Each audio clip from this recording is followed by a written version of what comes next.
ఆనాటి దినాల్లో ప్రభువు కొరకు సేవ చేస్తుంటే ఎన్నో కష్టాలు పడ్డారు.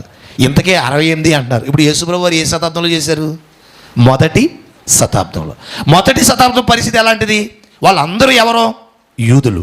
యూదుల మధ్యన సేవ, దేవుని వాక్యం ప్రకటించాలంటే, యూదుల మధ్యన డేరుగా చెప్పాలంటే ఎంత ధైర్యం ఉండాలి. అదేమైనా సామాన్యం అనుకుంటున్నారు మీరు? కాదు. అసలు మాట మాట్లాడితే చంపేస్తారు. అప్పటికి ఏ మతం నడుస్తుంది అక్కడ? యోధా మతం నడుస్తుంది. మనం కొన్నిసార్లు మనం ఎక్కడికైనా వెళ్తూ ఉంటాం. ఎక్కడికైనా వెళ్ళినప్పుడు అక్కడ కొంచెం కమ్యూనిటీ ఏదో ఒకటి ఉంటుంది. ఆ కమ్యూనిటీ చాలా ఎక్కువగా ఉన్నప్పుడు మధ్యలో మనం మాట్లాడాలంటే ఏం పడాలి? మనం చాలా భయపడాలి.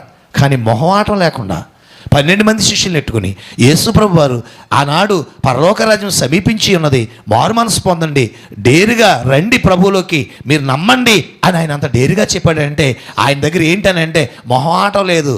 విన్నా వినకపోయినా, నన్ను ఏం చేసినా ఏం చేయకపోయినా నేను చెప్పాలనుకున్నది మాత్రం చెప్పాలి.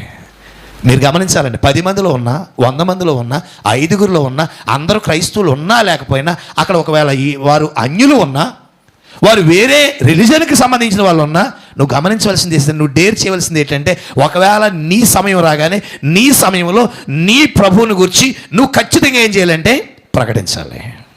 ఇది చాలా ప్రాముఖ్యం. మొహమాట పడకూడదు. వాళ్ళు ఏమని అనుకో, నేను ఒక్కడనే ఉన్నాను, లేకపోతే ఒక్కడనే ఉన్నాను, నన్ను ఏమైనా అంటారేమో అనే ఫీలింగ్ నీకు అవసరం లేదు.